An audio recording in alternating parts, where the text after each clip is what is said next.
மதுரை திருப்பரங்குன்றத்தில் சித்திரை முதல் நாளான இன்று திருக்கோவிலில் பொன்னேர் போட்டு வேளாண்குடி தேவேந்திரகுல வேளாளர்களின் விழா மிக சிறப்பாக நடைபெற்றது. திருப்பரங்குன்றத்தை சார்ந்த பிற சமுதாய முக்கியஸ்தர்களும் பொன்னேர் போட்டு நிகழ்வில் கலந்து கொண்டனர்.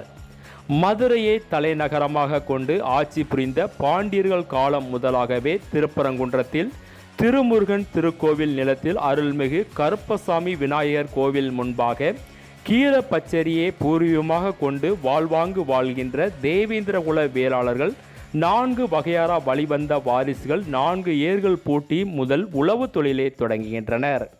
மதுரை பாண்டியர்களின் வழிவந்தவர்கள் என இவர்கள் கருதப்படுகின்றனர். பாண்டியர் காலத்தில் பாண்டிய மன்னர் சித்திரை முதல் நாளில் பொன்னேர் பூட்டிய வரலாறு உண்டு என அச்சமூக மக்கள் பெருமையாக கூறுகின்றனர். அதன் தொடர்ச்சியாகத்தான் இன்று மதுரையில் திருப்பரங்குன்றம் தேவேந்திரகுல வேளாளர்கள் பொன்னேர் பூட்டு உழவு தொழில் மேற்கொண்டு உள்ளனர் என்பது குறிப்பிடத்தக்கது.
Go ahead.